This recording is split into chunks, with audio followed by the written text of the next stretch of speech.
This is the Ring of Honor, a.k.a. Shane T, boy, the baddest champion you ever seen, boy. This is Mr. Anderson. This is good old JR Jim Ross, and you are listening. You're listening to Knockouts and 3 Counts. Cover! We got a new world champion! That might be one of the craziest knockouts I've ever seen in my life. Knockouts and 3 Counts is the podcast, baby! It's the real deal, baby! Knockouts and 3 Counts starts now.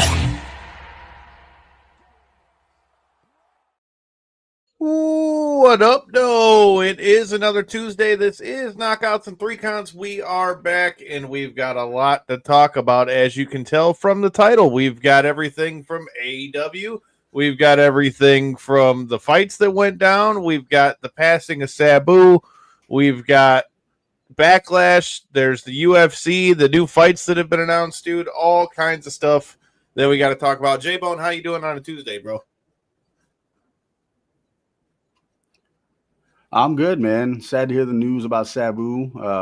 Had a good weekend of wrestling and all that, but you know, sometimes the sad news overshadows all else, man. So sad weekend for the wrestling world, but it is what it is, man. We're left with a lot of memories of Sabu. Absolutely, man. Reactions. I need immediate reactions to Cheeto Vera pullout of Mario Batista bout. Ooh, I mean, that seems to be happening a lot in MMA, man. I mean, that's I mean, that's a bummer that fight won't happen, but Mario Batista is the one they threw in there with Jose Aldo before this fight he had happened. So, I mean, with that being said, I'm sure they're going to give Batista either a good replacement or, you know, they'll just run back the thing with Cheeto after that. But we've got plenty to talk about in the fights here in a second regarding. I always want to see him fight. Anytime his fights pop up, Cheeto Vera, I'm like excited. So I hate to see him have to pull out of a fight. Hell yeah. Dude, we got a lot to talk about on the MMA end as well, as far as you've got Duplessis and Hamzat going to be in Chicago. You got, like he said, Patchy Mix is incoming, which I'm really excited about that. I was telling you about that before we went live. You've got Charles Oliveira and Ilia Topuria fighting for the now vacant lightweight championship. What happens with Islam Makachev? We're going to get to all that in a minute when Corey hops in here. But, dude, let's start off with Sabu. When I say Sabu, what are your overall your first memory or overall thoughts of it, and what are your thoughts on his contributions? You can't think of ECW without thinking of Sabu, man. He was an ECW original and maybe one of the most violent. You know, first thing I think about is his rivalry with Raven, Sandman, tagging up with RVD, Bill Alfonso being there. You know, that was like the early like ECW stuff, man. That introduced us, you know, our age group into hardcore. So just the way he carried himself and the man being a legend all through, you know, even when he came into WWE, it was a big deal, man. And then even after that, you know, wrestling in the indies, making sure guys were good in the indies. He did a lot for the indie wrestling world. Even most recent, wrestling Joey Janela, that does a lot for guys coming up, you know what I mean? And so he paid his dues in the wrestling world, man. And sad to see him go out. But like I said, we're left with a lot of hardcore memories from that man. And that's just something that goes unmatched in the wrestling world, man. Hey, man, I couldn't agree more. I watched ECW when I first saw ECW, bro. It was on WADL. Like, come on midnight. At midnight, I forgot what day it was. Like, and Corey's joining us now. We're talking about the passing of Sabu. And, yeah, man, like I said, I remember first seeing ECW when it would come on WADL back in the day at, like, midnight. You know what I mean? And you're seeing it, like, in between shows, or then sometimes it would come on Saturdays on, like, a different time. But, like, Sabu was some of the wildest shit I've ever seen in a wrestling ring, bar none. I don't know how far deep you guys are into the dude, even when he came into WWE, he was like as somebody that was like the era where I was a younger fan starting to pay attention, and like that's such a bygone era of just entertainment and wrestling in general. Like that's what I feel like the Mhm. biggest thing like with me and this whole thing is like the whole like playing to stereotypes and like having fun with it and stuff like that. You don't see that anywhere in the entertainment world like it used to be such a, like main thing. And ultimately, like, I mean, I didn't follow, his whole wrestling career and stuff like that, but that was the biggest thing that like continuing to see like references and stuff of him throughout the years and stuff. It's like Yeah. wild to me that, some dude named Terry ended up, like being this like universal figure for Yeah. like, it's a bygone era of entertainment. It is like, Yeah. And one thing about Sabu, man, it's like you never, and any stories you hear, anything you see, anything that happens, it's like, holy crap, that was wild. It's like, okay, yeah, but it's Sabu. I'm not surprised at all that he just jumped from a chair to the top rope and then did a leg drop onto the announcer table on John Cena. You know what I mean? Like that dude would literally do anything and regret nothing. And he was Sabu to the very end, dude. Still in his very last match, Kyle, you were there all the way to his That very last match. Sabu like was being Sabu there for all the that, way dude. to the end.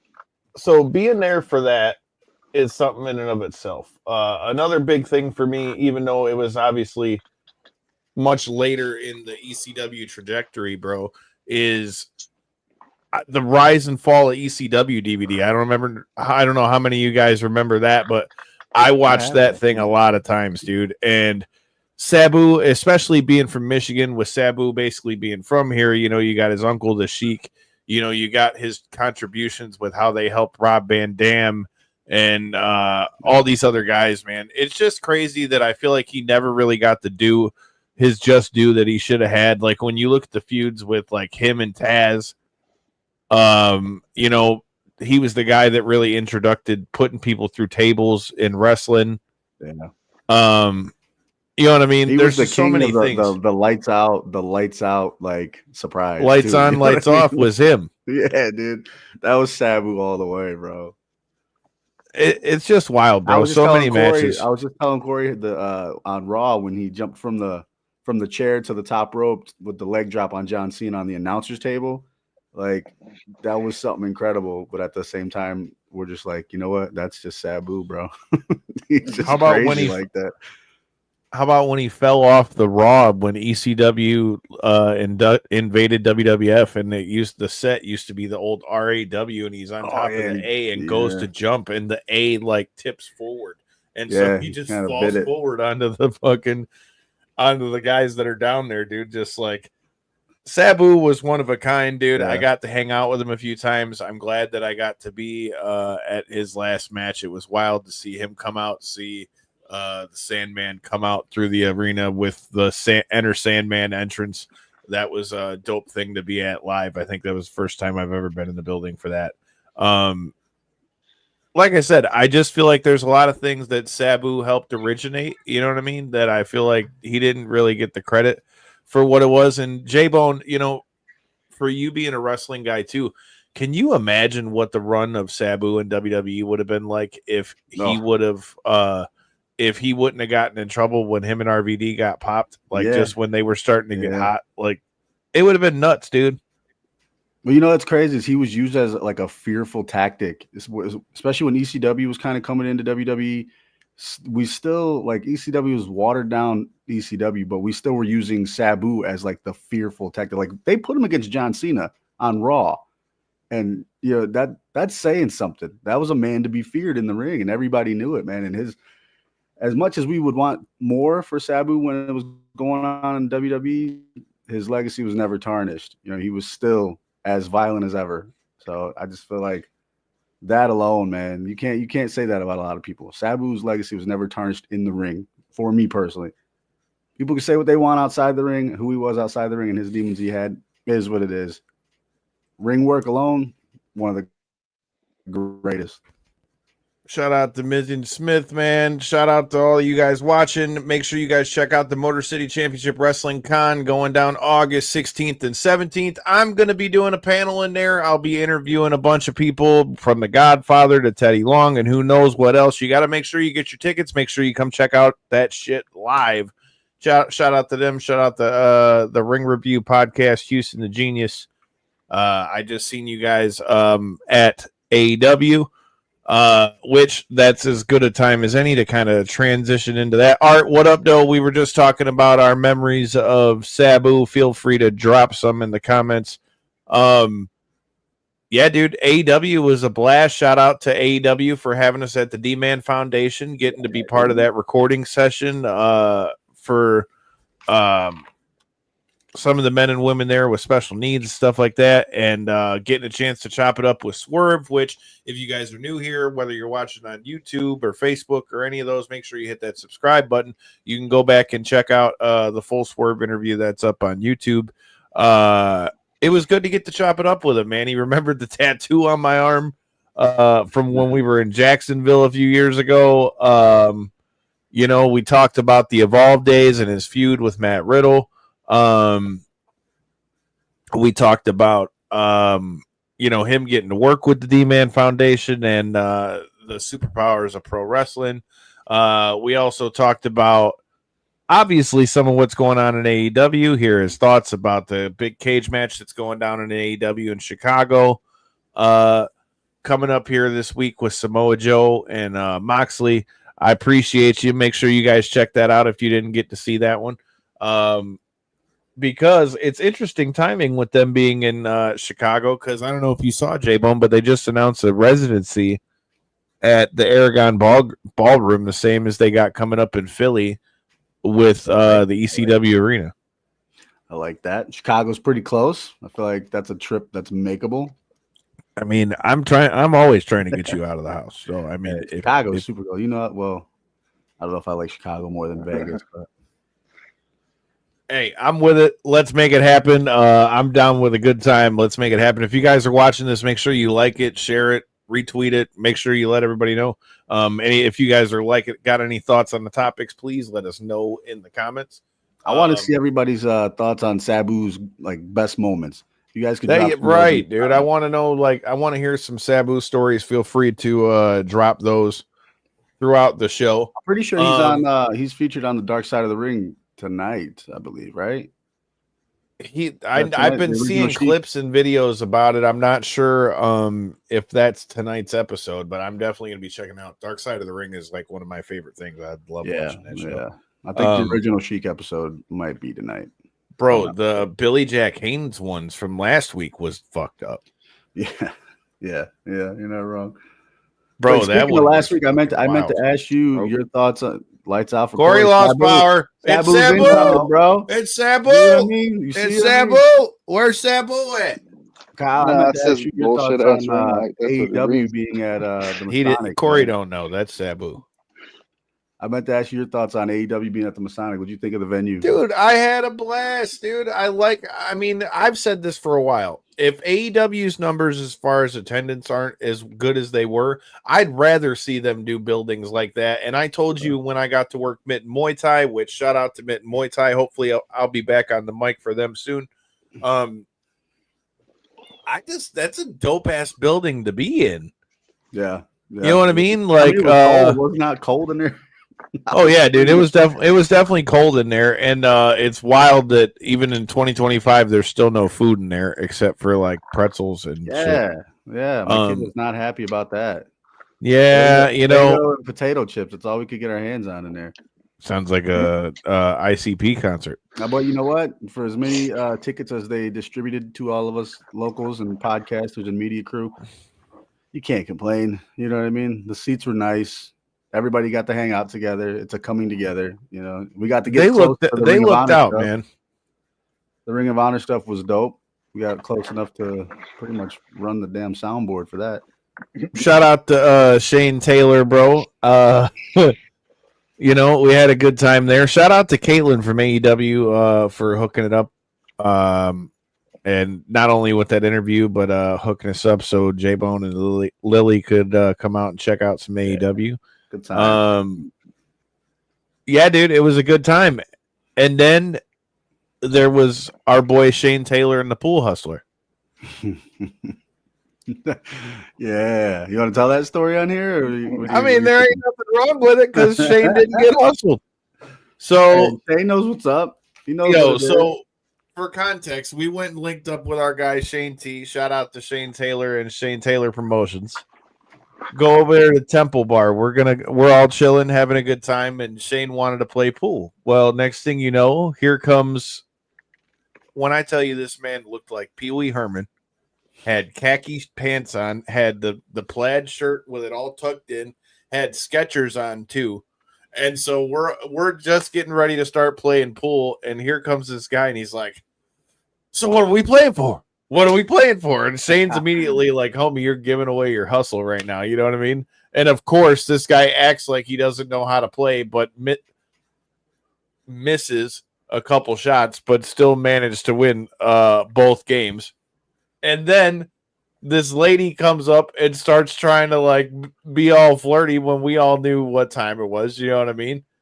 I swear that shit was a hustle. And then the guy that's sitting at the bar ends up leaving with the guy. And so after they play 2 games, the guy goes, "Where's the best strip club in town?" Mind you, this is at like 1 o'clock in the morning. This whole thing was just like, oh yeah, hustling 101, man. this guy looked like he had no business in Detroit, and then pulls some shit like that. It was just interesting, and I'm laughing because I'm like, Shane would kill this guy. Right. Right. Yeah, you don't want to get on his bad side, dude. Shane knew what it was. He told him right away. He's like, you ain't taking no money from me, dog. Like, That's funny shit. so yeah, it was a good time. All in all, I thought both shows were good. I thought what we got from Tony Storm was awesome. Oh yeah. Great. Lily was losing her mind with Tony Storm coming out. I liked what we saw from Hangman and Will Ospreay on Wednesday. And Will Ospreay's promos have gotten a lot better in AEW. Yeah, I would agree. And then you got and then you had the what the hell was that? The stuff with MJF and the Hurt Business, and MJF just coming out and laying somebody out. So that's getting interesting. I'm digging that. Yeah, I was gonna say I'm really interested to see where that goes next. Shout out to MJF and the Hurt Business. I'm digging that. Then you had Backlash, bro. So Loved it. I've seen a lot of haters online saying that it wasn't up to par. It wasn't built enough. They didn't build, like, whatever, dude. You can hate all you want, but anytime you get last stages of like one of the greatest rivalries all time, Randy Orton and John Cena, you're watching. And it was a good match, it was a dude. Great match. Keep in mind, these are not the guys from 20 years ago. You know, these guys ain't no spring chickens. These guys are on the backside of their career. 2 legends, Hall of Famers going at it. And for what it was, dude, it was a great story in the ring. They told a great story in wrestling. Maybe there wasn't no big spots and crazy bumps and all the stuff like we used to get, but for the end of that rivalry, the last time, I thought it was great. Loved it. Yeah, dude, I thought it was great. And then like the fact that, and then what he did to R-Truth at the press conference. Yeah. How are you going to do that to R-Truth? Damn it. I know it. They could make so much. There's so much. Oh, dude, they're going to boo the shit out of Cena at Saturday night's main event, dude. Yeah, that's going to be great. And so that's not stamped in for sure, but that's like the rumor, right? R-Truth and I fucking Cena. hope so. I do too. I think if anyone listens to anything I said, please book that. I hope that's the case. I've been seeing a lot of rumors swirling about it. I'm totally down for that. Shout out to R-Truth. Shaping up to be a really good show. Shout out to R-Truth. R-Truth follows us. You should follow us too. Let's see. What do we got? Our Backlash was legit. The last match for those 2 guys was awesome. Could have done without the second ref interference, but yes, exactly. It told a story that had to end, and it did just fine. I agree.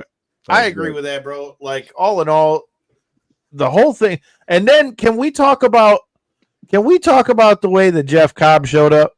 Shout out to the homie Jacob Fatu, which I will say it until I'm blue in the face. All gas, no brakes. I think it's dope what they're doing with Jacob Fatu. But Jeff Cobb in WWE, son of a bitch. You love to see that. You love seeing those guys that you've been following, man, and the guys have been putting in the work finally make it like that. Especially in the storyline that he's in. You know what I mean? He's thrown right into the fire, man. If anything, he's making that better. I'm with it. So what do you think happens now? Do you think Solo and Cobb are going to go heel, and then they're just going to turn Jacob Fatu full babyface? Yeah, I think so. I think it'd be nice if they could let Jacob dig in his bag. Like, to think about all the wars that Jacob Fatu and Jeff Cobb had, like MLW and everywhere else. I mean, these guys have history, dude. These guys have had bangers. Oh, and he shared that right away. Like the fact that we live in a time where WWE is acknowledging what's happened with people outside of here, please give me Jeff Cobb versus Jacob Fatu, please. Yeah, so Corey, to give you a hint, Jacob Fatu has been not Jacob Fatu. Jeff Cobb has been a huge star over in Japan. If I'm not mistaken, was he an Olympic wrestler? I believe so, yeah. Yeah, I believe he was for Guam. Like, dude's fucking huge. Just wrecks people. He's like just a short little ball of a muscle, dude. And he just chucks people. Like they call him the Super Samoan dude. Like, and then the matches between him and Jacob Fatu, like an MLW and shit like that, dude. Take my fucking money, please. I hope they acknowledge that somehow. I hope they use that in the storyline. Man, in the WWE, what the hell's he doing here? Why you bring him here? You know the history there. You know what I mean? I hope so. I think I hope so. I would assume by what? What do you think? What do you think? SummerSlam? Maybe we'll get Jacob Fatu and Solo or one of those. I think they're gonna slow burn a little bit to like Solo and Jacob kind of like beefing a little more. We still gotta get through Saturday night's main event. We still gotta get through what Money in the Bank, and then it'd be SummerSlam, correct? Yeah, I'm with that 100%. And how about Penta? That dude, Pentagon has been money Penta's for years. Gold, absolute gold, dude. It might have one of the dopest entrances in WWE right now, too. Him and Phoenix's entrance are both bad. Penta's entrance just gets me going, dude. I'm like, they're like the most superhero entrances, bro. Yes, which, speaking of entrances, for those of you who are MMA fans and pro wrestling fans in here, shout out to our homies over at the Bob Culture Podcast. I got to interview Daria Baronato, formerly known as Sonya Deville, in the Invictus 62 press conference earlier today, so make sure you check it out. And one of the things I asked her about was that what did she think about the integration of them making more of the stages like you used to have in the old UFC and obviously in wrestling, to have more of the pageantry with the entrances. I think it would make fights look so much more badass. I really do. And she agreed. She said the only thing is if they did that, then people would really have to back it up when they get in the cage, which, again, I agree. I'm cool with that. But I just think that it would make it look badass.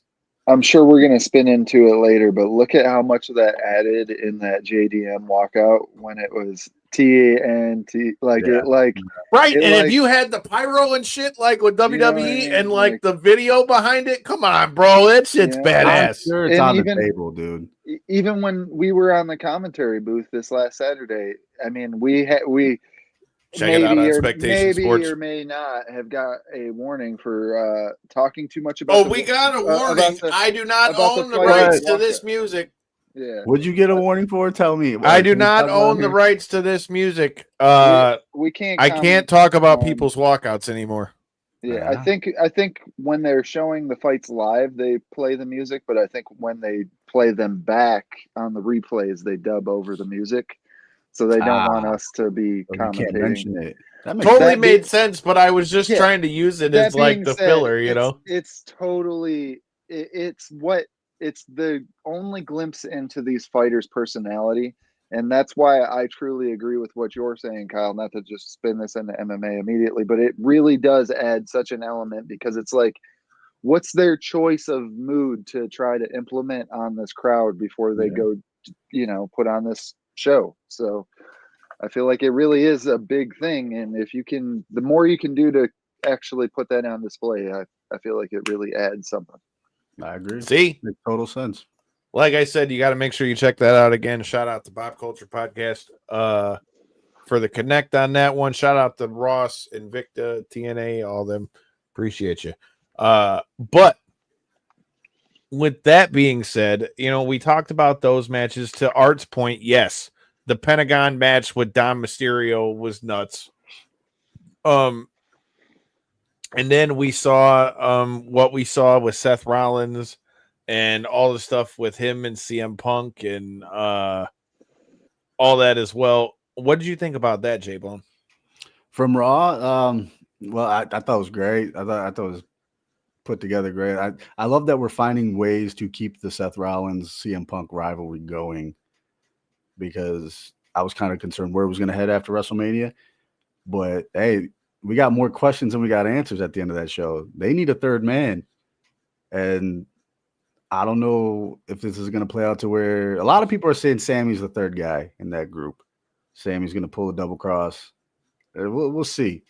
I wouldn't be upset if it was Sammy, but because I feel like there's so much more that he could pull off, especially as a heel.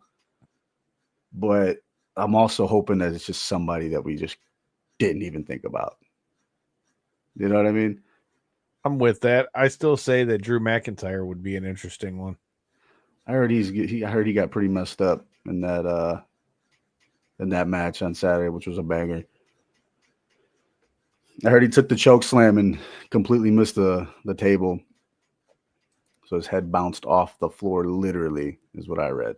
Bounce like a basket ball. Hopefully he's doing well, because that would suck. That's not. I'm really hoping they bring in Bronson Reed, though, dude. Like I would love that. I don't know where he's at as far as his ankle injury and when he's available. Shout out to Bronson Reed. We've gotten to interview him as well. Shout out to bodyslam.net. There's guys in WWE right now that you could throw into the ring together, and you don't even know if I'm a big Bronson Reed guy, bro. Let's go with it. I want to see him tsunami the shit out of somebody. Yeah, I'm down with it. So remains to be seen, man. But they need a third man, and there's a couple ways we can go with it. Yeah, I'd dude, like I'm to see down. Drew in it though too. That's a good idea too, I think, because Drew's another guy that has a lot to offer right there in that spot. But we'll see. Yeah, I'm totally with that. But here's the thing: we also saw on Friday. So like, I don't know if this means they're gonna switch them back to I don't know if it ain't gonna be Goldberg. Who said it was It ain't gonna be fucking Goldberg. No. Get out of here, dude. No. Hey, you know what? You're talking about odd we're calling couple. for Goldberg to show up in the Pat McAfee Gunther situation. I guess that's fitting. Kyle, you know me and my thoughts on Goldberg. Favorite wrestler ever, right? Yeah, favorite. That guy might be one of them that's just like love-hate, bro. Like for real. Like, dude, I listen, for anybody who hasn't known me speaking on Goldberg, like I don't mind him 10, 15, 20 years ago. The last match should have been the last match twice now. You almost killed The Undertaker in Saudi. I appreciate you, bro. I appreciate everything you've done and everything that's happened, all your matches, but it's just time to go and go forever. Come on, man. And not to mention he's already coming back 2025, bro. I don't Time want to that. come break some more necks and cash some checks, dude. bro. What you mean? Okay, Kyle, think of this though. In 2025, and this is from a wrestling fan standpoint, if Goldberg gets in the ring with Gunther, are you cheering for Goldberg? Because even if I just take away the hate for Goldberg, I don't think I'm cheering for Goldberg at this point. I mean, You know what I mean? That's a fair point, but I can't see it. I can't see the wrestling world, especially in the arenas, cheering Goldberg over Gunther right now. I just can't see that happening. that's a fair point. I could see that. Plus, he injured Bret Hart. Fuck him. But now God, I hope I that never J-Bone run into has gotten his aggression out, I hope I never run into him because I am screwed. cheer for the ref. That's who you cheer for. You cheer for the ref. You heard him. You cheer for the ref. Refs deserve love too out there. Hell yeah! All hail the ref. Yeah. But with that being said, Corey, I was yapping my mouth on a microphone on Saturday night for MMA fights. Shout out to past guest of the show, Devin Smith, getting himself a second round arm triangle submission. Really looking good. I don't know if Reese hurt his leg or what happened, but good performance for Devin. Shout out to George Watkins, dude. That kick that he landed on Zane Corey was something else and split that man. I mean, Zane Corey still got the dub, but damn. Yeah. That one was like insta blood, and he came up and you're just like, damn, that opened him up like that because he got cut up in two different places. That one was pretty gnarly. And then what were some of your other highlights for that? I mean, first, since you brought up that Zane Court, that was like, I feel like it's like a common theme for like some of these wrestler guys, man, to like deal with some real adversity super early in the first round like that, and then find a way to have to persevere with just a faucet off their face for the next 2 rounds, and it's like that's what we seen this last Saturday is, he was leaking. It was I don't even think they allowed the first round to stop before they brought the doctor in to check the cut to see if the fight could continue. Fight did continue. He was able to implement what he needed to your point, Kyle, to kind of, I don't want to say play it safe because he was still going in there fighting, advancing positions, looking for a finish and stuff, but he was able to do what he had to do to keep himself in the fight, keep the doctor out of it, even after a second doctor, call to the ring. He was able to get the finish via decision, and it ultimately was just a super entertaining fight, man. I really that one to me was like one of those typical stories that you get to play, you see play out many times over, but it's always cool when you get to actually see him in person, Absolutely, man. That was a fun fight. Shout out to Ethan Pauly getting himself another dub in the co-main event. Mikey Kowalski coming back and getting himself a dub off a 3-year layoff. That Eric Reeves fight was very interesting to me. He's blown through everybody and then comes through and had to fight and still ended up getting the finish in the 3rd round, I believe. So I think that was go ahead. I was just going to say, I think that might have very well been the crowd fight of the night. They were. Oh, dude, that kid brings out a crowd every time, and they are rowdy for that dude. Yeah, and like you say, to go from being a first-round finisher notoriously, you hear John Anik all the time talk about these, up-and-coming prospects and stuff, and he's like, yeah, he's on an 8-fight win streak.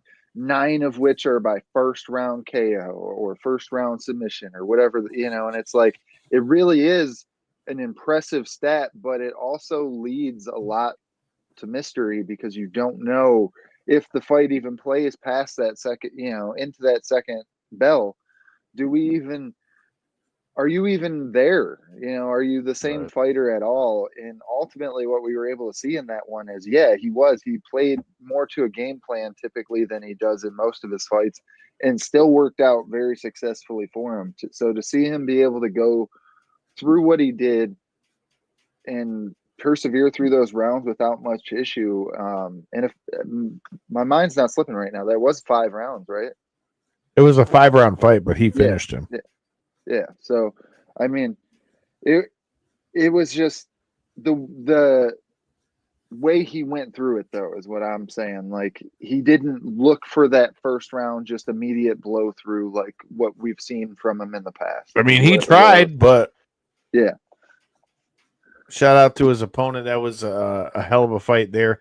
And then we had UFC 315, man. We had a damn good fight between Jose Aldo and Zahabi, and we've got the re-retirement of Jose Aldo. J-Bone, thoughts on Jose Aldo? The re-retirement, man. You know what? That's one of those guys you just have to respect, man. He's never done anything to make you like alter your thoughts on Jose Aldo. He's always put up a good fight, always good, entertaining fights. Hey, hopefully this is it for him because I hate to see guys like that lose. It ain't You know like what I he mean? looked Like, bad either. he didn't look bad, but you don't want nothing tarnished because we've had guys that come back and get washed, dude, and you're just like, okay, you should have just stayed. But Jose is a legend, dude. Legend in the sport, has done it all. So hopefully he just stays retired. Enjoy retirement, man. That's all I could say. You gave us your best and it was appreciated. So I feel like personally I kind of missed something because of the fact, not because of the fact, of course, but we were calling the fights. That fight was wrapping up as we were, finally getting out of the venue and stuff like that. So I didn't get to actually watch the fight back yet. From what I've heard from every single media outlet and stuff like that, it's just one of those like all-time classic type of Aldo fights. Where it seems like everybody and their brother scored it for Aldo as well. So I've seen that a lot. To see it kind of go out in a method, to see him kind of go out in a method where it's like kind of been this consistent theme over his last couple fights where he goes in there against maybe somebody that, even UFC diehards aren't like super heavy on as being like the next big prospect. And then they feed him up against these guys, and it seems to be another one of those stories, unfortunately. And I like Zahabi. I mean, obviously, brother of, TriStar and stuff like that, real famous in the game and stuff like that. But he's already on the back end of his career. Just because he's on a good win streak doesn't mean it's not. It shouldn't have been ultimately what I feel like the Jose Aldo retirement matchup should have been. That being said, shout out to him. I feel like this last run in the UFC wasn't necessarily needed, but that being said, it showcased the fact that he was still that guy. He still brought it in these last 3 fights. They were still, I know he went 1-2 out of the last 3 or whatever, but all of those, including this last one, were kind of murky decisions. You know what I mean? Who won, who didn't.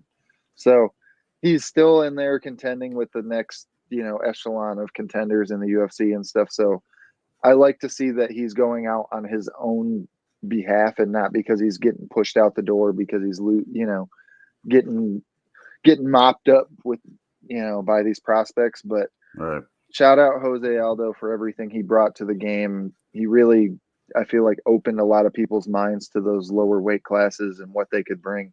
I know ultimately lost in that Conor McGregor fight, but that was such a big thing in that moment, and I feel like, of course, McGregor being the big star he is, but it wouldn't have been what it was if it wasn't for Jose Aldo and that giant win streak that he had. So shout out him. And, hopefully, like you say, if you want to retire on this one, if you want to do another boxing fight or 2, like he was already kind of pursuing, go ahead. But I feel like do what you want to do now. Don't be in here just fighting prospects to, continue your UFC run. Yeah. Be Jose Aldo. You're already that guy, Jose Aldo is a savage, man. The run that he was on, bro, for so long, like he was mopping up dudes.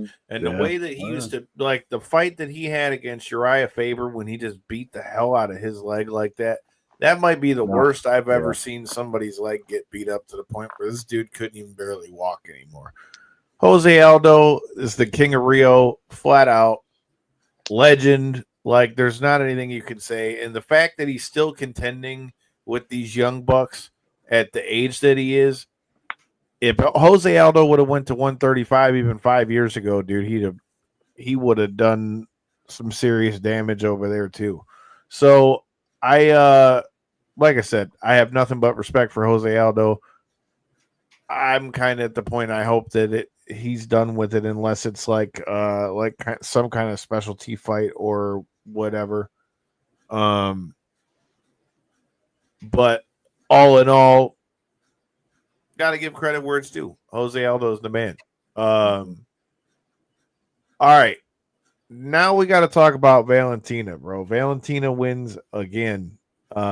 She won by another decision.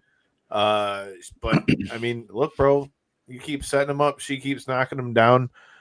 She's the first person that I can think of off the top of my head that's got enough defenses to where they don't even have enough room to put rubies on her belt anymore. Yeah.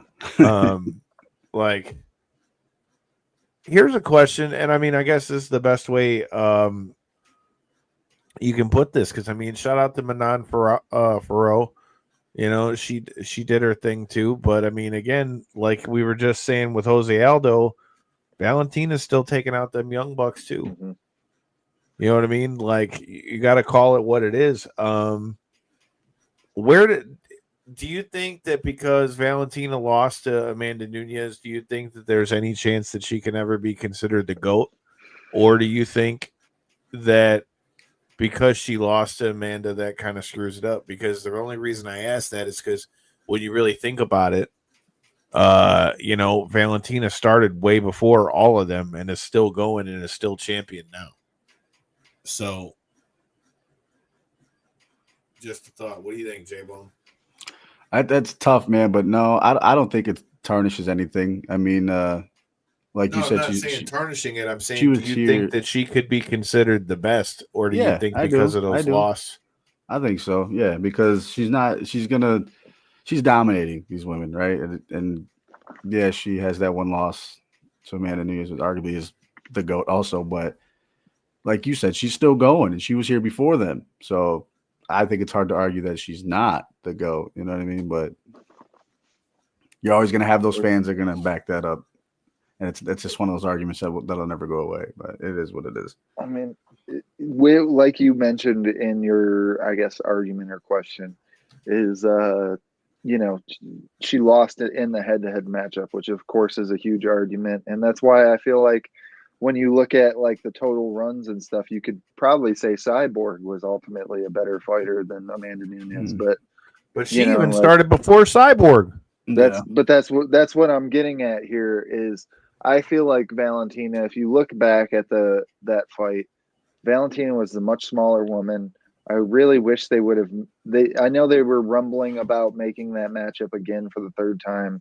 I really wish it would have ended up happening, honestly, because like their initial two in the beginning were when they were so young in their career, and I feel like with Valentina having her huge run and Amanda Nunes ultimately having hers as well, I feel like we could have really seen something there. But nonetheless, I feel like with what you were saying, J-Bone, as well, the continued success over just a multitude of different opponents and styles, and continuing to be able to, at one point she was just like this vicious knockout artist that like you almost didn't question if she was going to get the finish. It was like, is somebody going to be able to last with her? Yeah. And now as she's gotten a little older and transitioned throughout her career, she's not quite that anymore, but she's still this like nearly unstoppable force that just kind of implements her will on these girls and finds a way,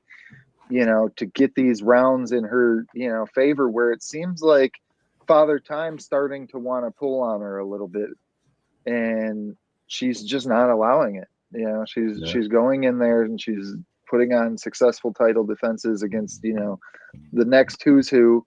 I know, like, I'm going to butcher that French name, but Manon Farrow. Nailed it. Yeah. two thumbs on that one. But no, I mean, like, she ran through everybody. I mean, look at what she did in her last one against Erin Blanchfield. I was like, oh, this is for real going to be like a tough matchup for Valentina.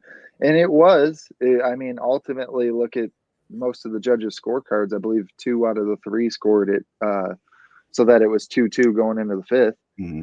But with that being said, I feel like, and I've heard the argument made on a couple of the podcasts breaking down the fight, Pride Rule style, she was well ahead in that fight. She was winning in pretty much every exchange. She was winning the grappling exchanges. There was just moments in those rounds where it was like, it could have been, either way. And that's what we ultimately ended up seeing on the scorecards. But it was like, she was clearly the one winning that fight. So to continue to be able to do that against these up and coming prospects, the Boogie women's of the division, and Joanna back in the day and stuff, and just like to see what she's done. It would not surprise me at the end of the day if she gets 2-3 more title defenses and then ends up being the then GOAT of women's I can see MMA. that. Hell yeah. Last but not least, that brings us to a new champion, dude. We've got Surprising champion. I thought Bilal Muhammad was gonna win. I said I thought Bilal Muhammad was gonna win, but dude, before we get to how good JDM looked, and for those of you guys who are watching us on Body Slam, you guys got the NXT post show is coming your way here in a couple minutes. Those watching us on Knockouts and 3 Counts and Not Millions, we still got a few more things to talk about in the MMA sphere of things, but don't ever let me hear somebody say that Bilal Muhammad is a boring fighter again, because he had a hole in his lip, a broken orbital, and was still throwing, and he busted JDM up too. Mm-hmm. JDM looked like he got his ass whooped after that fight too. Yep. So I've seen the argument yes, made. sir, Detroit, man. Yet again, and I keep Let's go Tigers. 3 in a row. But no, I've seen the argument made a lot of places that he just didn't implement his style, and I feel like that's kind of what I ultimately felt like pulling away from that fight too. Is he allowed JDM to dictate too much in that fight, and it didn't. I don't know if it was nerves. I don't know if it was overlooking. If it was like me, even I felt like this was going to be a run through. I think I even said that on the episode last week when we were breaking it down with Devin Smith. I said I feel like this is probably going to be a rundown and a showcase type of fight